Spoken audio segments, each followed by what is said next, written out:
Hi ನನ್ನ ಪ್ರೀತಿಯ ಸ್ನೇಹಿತರೆ, ನಿಮಗೆಲ್ಲರಿಗೂ ರಚನೆ ಯೂಟ್ಯೂಬ್ ಚಾನಲ್ಗೆ ಸ್ವಾಗತ ಸುಸ್ವಾಗತ. ಬನ್ನಿ, ನಾನು ಇವತ್ತು ಸಾಯಂಕಾಲದೊಂದು ಬ್ಲಾಗ್ ಮಾಡ್ತಾಯಿದ್ದೀನಿ. ನಾನು ಯಾವತ್ತೂ ಬ್ಲಾಗ್ ಮಾಡಿಲ್ಲ, ಇದೇ ಫಸ್ಟ್ ಮಾಡ್ತಾಯಿರೋದು. ಹೇಗೆ ಬರುತ್ತೋ ಗೊತ್ತಿಲ್ಲ, ಮಾಡ್ತಾಯಿದ್ದೀನಿ. ನೋಡಿ, ನನ್ನ ಮಗಳು ನಿಂತ್ಕೊಂಡು ಏನೋ ಮಾಡ್ತಿದೆಯಲ್ಲ ನಮ್ಮಮ್ಮ ಅಂತ ನೋಡ್ತಾ ಇದ್ದಾಳೆ. ವೀಡಿಯೋ ಮಾಡ್ತಾಯಿದ್ದೀನಿ. ನೋಡಿ, ನನ್ನ ಮಕ್ಕಳು ಇಬ್ಬರು ಆಟ ಆಡ್ತಾಯಿದ್ದಾರೆ. ನೋಡಿ, ಇಲ್ಲಿ ಹೊಸ್ದಾಗಿ ಇದು ಕಟ್ಟಿದ್ದಾರೆ ಕಂಬಿನ, ನೋಡಿ ಅಲ್ಲಿ ನಿಂತ್ಕೊಂಡು ಆಟ ಆಡ್ತಾಯಿದ್ದಾರೆ. ಬನ್ನಿ, ಅದನ್ನೇ ನನ್ನ ಮಗಳು ನೋಡಿ ಕರ್ಕೊಬರ್ತೀನಿ ಇರಮ್ಮ ಅಂತ ಹೋಗಿ ಕರ್ಕೊಂಬರ್ತಾ ಇದ್ದಾಳೆ. ನೋಡಿ ಆಟ, ನನ್ನ ಮಗಳು ನೋಡಿ ಯಾವ ಥರ ಆಟ, ಒಂದು ವೇಲ್ ಎಲ್ಲೂ ಇಡೋಂಗಿಲ್ಲ, ವೇಲ್ ತೊಗೊಂಡಾಗಲೇ ಸುತ್ತಕೊಂಡು ನಾನು ಆಟ ಆಡಬೇಕು, ಸೀರೆ ಹಾಕ್ಕೊತೀನಮ್ಮ ಅಂತ ಹಾಕ್ಕೊಂಡು. ನೋಡಿ, ಎಲ್ಲ ಕಸ ಗುಡಿಸ್ತೀನಿ ಅಂತ ನನಗೆ ತೋರಿಸ್ತಾ ಇದ್ದಾಳೆ, ಎಲ್ಲ ಕಸ ಗುಡಿಸ್ತೀನಿ ಅಂತ. ನೋಡಿ, ಇದು ನಮ್ಮ ಮನೆ, ನಾವು ಬಾಡಿಗೆ ಮನೆಯಲ್ಲಿರೋದು. ಈ ಥರ ಇದೆ ಮನೆ.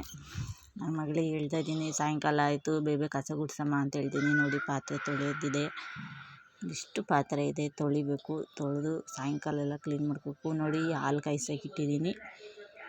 ಇದು ಕರೆಂಟ್ ಸ್ಟವ್ವು, ಅದ್ರಲ್ಲಿ ಹಾಲು ಕಾಯಿಸೋಕ್ಕಿಟ್ಟಿದ್ದೀನಿ. ಒಂದಿಷ್ಟು ಸಾಂಬಾರು ಬಿಸಿ ಮಾಡಿಟ್ಟಿದ್ದೀನಿ. ಪಾತ್ರೆ ತೊಳಿಬೇಕು. ರಾಶಿ ಪಾತ್ರೆ ಬಿದ್ದಿದೆ. ಹೆಣ್ಮಕ್ಳಿಗಂತೂ ಮನೇಲಿ ಎಷ್ಟು ಕೆಲಸ ಮಾಡಿದ್ರೂ ಮುಗಿಯೋದಿಲ್ಲ. ಪಾತ್ರೆ ಅಂತೂ ಎಷ್ಟೊಂದಿತ್ತು, ಎಲ್ಲ ಪಟ ಪಟ ಪಟ ಪಟ ತೊಳಿಬೇಕಾಯಿತು.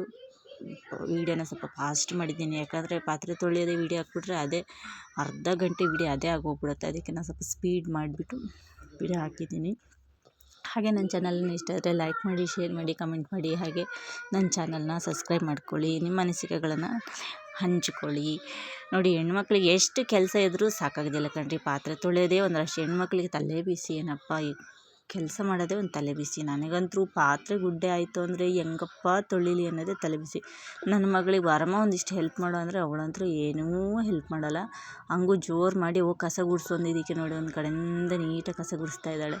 ನಾನು ಪಾತ್ರೆ ತೊಳೆಯೋದು ಬಿಟ್ಟು ಹುಡುಗರು ಎಲ್ಲೋದ್ರು ಅಂತ ನೋಡಿದೆ. ನೋಡಿ, ಕಿತಾಬತ್ತಿಗಳು ಈ ಕಡೆ ಬರ್ತಾನೇ ಇಲ್ಲ, ಬರೀ ಅಲ್ಲೇ ಆಟ ಆಡ್ತಾ ಇದ್ದಾರೆ.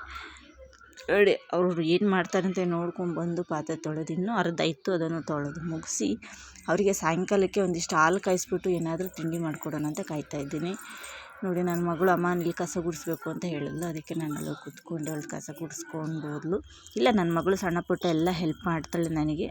ಸ್ವಲ್ಪ ಚಿಕ್ಕ ಚಿಕ್ಕ ಪಾತ್ರೆಗಳಿದ್ರೆ ಎಲ್ಲ ತೊಳೆದು ಕೊಡ್ತಾಳೆ. ಅಂದರೆ ಜೋರು ಮಾಡಬೇಕು, ಸೋಂಬೇರಿ ಅವಳು, ಹೇಳಿದ ಮಾತು ಕೇಳಲ್ಲ. ಅಂದರೂ ಜೋರು ಮಾಡಿ ಮಾಡಿ ಮಾಡಿಸ್ತೀನಿ. ಯಾಕಂದರೆ ಹೆಣ್ಮಕ್ಳು ಅಂದಮೇಲೆ ಎಲ್ಲ ಕಲಿಸಬೇಕು. ಒಂದು ಅಲ್ಪ ಸ್ವಲ್ಪನಾದರೂ ಏನಾದರೂ ಕೆಲಸ ಕಲಿತ್ರು ಅಂದರೆ ಅನುಕೂಲ ಆಗುತ್ತೆ. ಯಾಕಂದರೆ ನಮಗೇನಾದರೂ ಹುಷಾರಿಲ್ದಂಗೆ ಆದಾಗೆಲ್ಲ ಮಾಡೋಕ್ಕೆ ಅವ್ರಿಗೆ ಕೆಲಸ ಅನುಕೂಲ ಆಗುತ್ತೆ. ಹಂಗೂ ನನ್ನ ಮಗಳು ಎಲ್ಲ ಕಸ ಗುಡಿಸಿ ದೇವ್ರ ದೀಪ ಎಲ್ಲ ಹಚ್ಚೋಕ್ಕೆಲ್ಲ ಹೆಲ್ಪ್ ಮಾಡ್ತಾಳೆ. ದೇವ್ರ ದೀಪ ಹಚ್ಚಿದ್ರು ನಾನು ನೋಡಿ, ನನ್ನ ಪಾತ್ರೆ ಎಲ್ಲ ತೊಳ್ಕೊಂಡು ಅವರಿಗೆ ಸಾಯಂಕಾಲಕ್ಕೆ ತಿನ್ನೋಕ್ಕೆ ಏನಾದರೂ ಮಾಡೋಣ ಅಂತ ತಿನ್ನೋಕ್ಕೆ ರೆಡಿ ಮಾಡಬೇಕು. ಪಾತ್ರೆ ಎಲ್ಲ ತೊಳೆದು ಒಂದಿಷ್ಟು ಅವಲಕ್ಕಿ ಮಾಡೋಣ ಅಂತ ಐಡಿಯಾ ಮಾಡ್ಕೊಂಡಿದ್ದೀನಿ. ಪಾತ್ರೆ ಎಲ್ಲ ತೊಳೆದು ಮುಗಿಸಿ, ಈ ಪಾತ್ರೆ ಅಂತೂ ಎಷ್ಟು ತೊಳೆದ್ರೂ ಮುಗಿತಾನೇ ಇಲ್ಲ. ಇವತ್ತಂತೂ ಜಾಸ್ತಿ ಪಾತ್ರೆ ಇತ್ತು, ತೊಳೆದು ಸಾಕಾಗೋಯ್ತು. ನಾನು ಪಾತ್ರೆ ಬೆಳಗ್ಗೆ ತೊಳೆದಿದ್ದಿಲ್ಲ, ಹಾಗೆ ಇಟ್ಕೊಂಡು ನೋಡಿ ಒಂದೇ ಸಲಿಗೆಲ್ಲ ತೊಳೆದು ಕ್ಲೀನ್ ಮಾಡಿಕೊಂಡೆ. ಸ್ಟವ್ ಎಲ್ಲ ಒರೆಸ್ಕೊಂಡು, ಕಟ್ಟೆಲ್ಲ ಒರೆಸ್ಕೊಂಡು ಕ್ಲೀನ್ ಮಾಡಿಕೊಂಡು ಅವ್ರಿಗೆ ತಿನ್ನೋಕ್ಕೋಸ್ಕರ ಅವಲಕ್ಕಿ ಮಾಡೋಣ ಅಂದ್ಬಿಟ್ಟು ಈರುಳ್ಳೆಲ್ಲ ಕಟ್ ಮಾಡ್ಕೊಳಕ್ಕೆ ರೆಡಿ ಮಾಡ್ಕೊತಾ ಇದ್ದೀನಿ. ಅಷ್ಟರಲ್ಲಿ ನನ್ನ ಮಗ ಬಂದ. ನನ್ನ ಮಗನು ಅಮ್ಮ ಅದು ಬೇಕಮ್ಮ, ಅಮ್ಮ ಇದು ಬೇಕಮ್ಮ ಅಂತ ಕೇಳ್ತಾನೆ ಇರ್ತಾನೆ. ನೋಡ್ತಾನೆ ಏನು ಮಾಡ್ತಿದ್ದಾಳೆ ಅಮ್ಮ ಅಡುಗೆ ಮನೆಯಲ್ಲಿ, ಯಾವಾಗಲೂ ಅಡುಗೆ ಮನೆಯಲ್ಲೇ ಇರ್ತಾಳಲ್ಲ ಅಂತ ನೋಡ್ತಾನೆ. ಏನು ಮಾಡೋಣ್ರಿ, ಹೆಣ್ಮಕ್ಳಿಗೆ ಎಷ್ಟು ಕೆಲಸ ಮಾಡಿದ್ರೂ ಮುಗಿಯಲ್ಲ. ಅಡುಗೆ ಮನೆ ಕೆಲಸ ಅಂದರೂ ಓ ದೇವರೇ, ಎಷ್ಟು ಮಾಡಿದ್ರೂ ಮುಗಿಯೋದೇ ಇಲ್ಲ. ಒಂದಿಷ್ಟು ನೋಡಿ, ಅವಲಕ್ಕಿಗೆ ನಾನು ಒಂದಿಷ್ಟು ಹಸಿಮೆಣ್ಸಿನ್ಕಾಯಿ ಹೆಚ್ಕೊತಾ ಇದ್ದೀನಿ, ಚಿಕ್ಕದಾಗಿ ಈರುಳ್ಳಿ ಹೆಚ್ಕೊತಾ ಇದ್ದೀನಿ. ಚೆನ್ನಾಗಿರುತ್ತೆ, ಮಕ್ಕಳಿಗೆಲ್ಲ ಮಾಡಿಕೊಡಿ. ಮತ್ತು ಮಕ್ಕಳಿಗೆ ಅಂತ ಎಲ್ಲ ನಮ್ಮ ಸಾಯಂಕಾಲ ಟೈಮು ಇವಾಗ ಒಂದಿಷ್ಟು ಹಾಲು ಗೀಲು ಕುಡ್ಕೊಂಡು, ಕಾಫಿ ಟೀ ಕುಡ್ಕೊಂಡು ಒಂದಿಷ್ಟು ಏನಾದರೂ ಹೊಟ್ಟೆಗೆ ಹಾಕ್ಕೊಂಡು ಕೆಲ್ಸಕ್ಕೆ ಸ್ಟಾರ್ಟ್ ಮಾಡಿಕೊಂಡ್ರೆ ಅಡುಗೆ ಮಾಡೋಕ್ಕೆ ಸರಿ ಹೋಗುತ್ತೆ. ಏನೂ ತಿಂದೆ ನೀನು ಅಡುಗೆ ಮಾಡ್ತೀನಿ ಅಂತಂದ್ರೆ ಆಗೋಲ್ಲ, ಸುಸ್ತಾಗೋಗ್ಬಿಡುತ್ತೆ. ನನಗಂತೂ ಆಗೋದಿಲ್ಲ. ನನಗೆ ಸಾಯಂಕಾಲ ಹೊತ್ತು ಏನಾದ್ರು ತಿಂದುಬಿಟ್ಟು ಕೆಲಸಕ್ಕೆ ಇಳಿಬೇಕು, ಇಲ್ಲಾಂದರೆ ಕಣ್ಣೆಲ್ಲ ತಲೆ ಸುತ್ತದಂಗೆ ಆಗ್ಬಿಡುತ್ತೆ. ಮಗ ಬೇರೆ ಚಿಕ್ಕದು, ಹಾಲು ಬೇರೆ ಕುಡಿತಾನೆ, ಅವಾಗವಾಗ ಊಟ ಮಾಡ್ಕೊತಾನೆ ಇರಬೇಕು. ನಾನು ಅದು ಇದು ಮಾಡ್ತಾನೆ ಇರ್ತೀನಿ.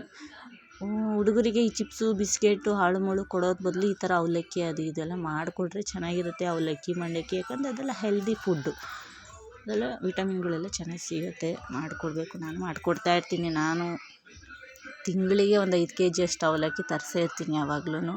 ನೋಡಿ, ಆಯಿಲ್ ಹಾಕ್ತಾಯಿದ್ದೀನಿ ಬಾಣಲಿಗೆ. ಅದಕ್ಕೆ ಚಿಕ್ಕದಾಗಿ ಹೆಚ್ಕೊಂಡಿರೋ ಈರುಳ್ಳಿ, ಹಸಿಮೆಣ್ಸಿನ್ಕಾಯಿ 2 ಹಾಕ್ತೀನಿ. ಇದೇನು ಅಷ್ಟು ತಲೆ ಬಿಸಿ ಕೆಲಸ ಏನಿಲ್ಲ, ಇದು ಈಸಿ ಕೆಲಸ. ಅವಲಕ್ಕಿ ಹೆಲ್ತಿಗೆ ಎಷ್ಟು ಒಳ್ಳೆಯದು ಅಷ್ಟು ಒಳ್ಳೆಯದು, ಹೊಟ್ಟೆ ತುಂಬುತ್ತೆ. ಈಗ ಒಂದಿಷ್ಟು ಈ ಬ್ಯಾಚುಲರ್ಸ್ ಎಲ್ಲ ಅಡುಗೆ ಬರಲಿಲ್ದವ್ರಲ್ಲಿ ಈ ಥರ ಎಲ್ಲ ಮಾಡ್ಕೊಂಡು ತಿಂದರೆ ಆಯಿತು, ಹೊಟ್ಟೆ ತುಂಬುತ್ತೆ. ಹೆಲ್ದಿ ಫುಡ್ ಬೇರೆ, ಅವಲಕ್ಕಿನಲ್ಲಿ ವಿಟಮಿನ್ಗಳು ಜಾಸ್ತಿ ಇರುತ್ತೆ, ಯಾಕಂದರೆ ಭತ್ತದಿಂದ ಮಾಡೋದಲ್ವ, ಹಾಗೆ ರೈಸ್ಗಿಂತಲೂ ವಿಟಮಿನ್ ಅದ್ರಲ್ಲಿ ಜಾಸ್ತಿ ಇರುತ್ತೆ. ನಾನು ನೋಡಿ ಈರುಳ್ಳಿ ಚೆನ್ನಾಗಿ ಕೆಂಪು ಬೇಯಿಸ್ಕೊತಾ ಇದ್ದೀನಿ, ರುಚಿಗೆ ತಕ್ಕಷ್ಟು ಉಪ್ಪು ಹಾಕ್ಕೊಂಡಿದ್ದೀನಿ. ಇದಕ್ಕೇನು ಜಾಸ್ತಿ ಐಟಮ್ಸ್ ಏನು ಬೇಡ. ಇದಕ್ಕೊಂದಿಷ್ಟು ಅರಿಶಿನ ಹಾಕ್ಬಿಟ್ಟು ಅವಲಕ್ಕಿ ಹಾಕಿ ಕಲಿಸ್ತಾ ಇದ್ದೀನಿ. ಹಾಗೆ ಒಂದು ಸ್ವಲ್ಪ ನೀರು ಸಿಮ್ಸಿ ಸ್ವಲ್ಪ ಸ್ಮೂತ್ ಆಗಬೇಕು ನೋಡಿ. ನಾನು ಇವಾಗ ಬೆಲ್ಲ ಹಾಕ್ಬಿಟ್ಟು ಹಾಲು ಕಾಯಿಸಿದ್ದೀನಿ ನೋಡಿ. ಎಲ್ಲರಿಗೂ ಕೂರಿಸ್ಕೊಂಡು ನೋಡಿ ಸಾಯಂಕಾಲ ಅವ್ರಿಗೊಂದಿಷ್ಟು ಈ ಅವಲಕ್ಕಿನೂ ಹಾಲು ಕುಡಿಸ್ಬಿಟ್ಟು ನಾನು ಕೆಲ್ಸಕ್ಕೆ ಇಳಿದ್ರೆ ಅವಳ ಪಾಡಿಗೆ ಹೋಮ್ವರ್ಕ್ ಮಾಡ್ಕೊತಾಳೆ, ಅವಳ ಪಾಡಿಗೆ ಅವರು ಇಬ್ಬರು ಆಟ ಆಡ್ಕೊತಾರೆ. ಹಾಗೆ ನನ್ನ ಚಾನಲ್ ಇಷ್ಟ ಆದರೆ ಲೈಕ್ ಮಾಡಿ, ಶೇರ್ ಮಾಡಿ, ಕಮೆಂಟ್ ಮಾಡಿ. ಹಾಗೆ ನನ್ನ ಚಾನಲ್ನ ಸಬ್ಸ್ಕ್ರೈಬ್ ಮಾಡ್ಕೊಳ್ಳಿ. ನನ್ನ ಪುಟ್ಟ ವೀಡಿಯೋ ನಿಮಗೆ ಇಷ್ಟ ಆಯಿತು ಅಂದರೆ ನನಗೇನಾದರೂ ಕಾಮೆಂಟ್ ಮಾಡಿ ಸಬ್ಸ್ಕ್ರೈಬ್ ಮಾಡ್ಕೊಳ್ಳಿ ನನ್ನ ಚಾನಲ್ನ. ನಾನು ಇವಾಗ ಹೊಸ್ದಾಗಿ ವೀಡಿಯೋ ಸ್ಟಾರ್ಟ್ ಮಾಡಿರೋದು, ಅಷ್ಟು ಗೊತ್ತಾಗಲ್ಲ ಹೇಗೆ ಬಂದಿದೆ ಏನೋ. ನೋಡಿ ನಿಮ್ಮ ಅನಿಸಿಕೆಗಳನ್ನು ಹಂಚ್ಕೊಳ್ಳಿ. ಇನ್ನೂ ಏನು ಸರಿ ಆಗಬೇಕು ಏನು ಸರಿ ಇಲ್ಲ ನೋಡಿ. ನಾನು ಬಂದಷ್ಟು ವೀಡಿಯೋ ಮಾಡಿದ್ದೀನಿ ನೋಡಿ. ಇವತ್ತಿನ ಸಾಯಂಕಾಲದ ಒಂದು ವ್ಲಾಗ್ ಆಗಿತ್ತು ಇದು. ನಿಮಗೆಲ್ಲರಿಗೂ ನನ್ನ ವೀಡಿಯೋನ ವೀಕ್ಷಣೆ ಮಾಡಿದ್ದಕ್ಕೆ ನಿಮಗೆಲ್ಲರಿಗೂ ಧನ್ಯವಾದಗಳು.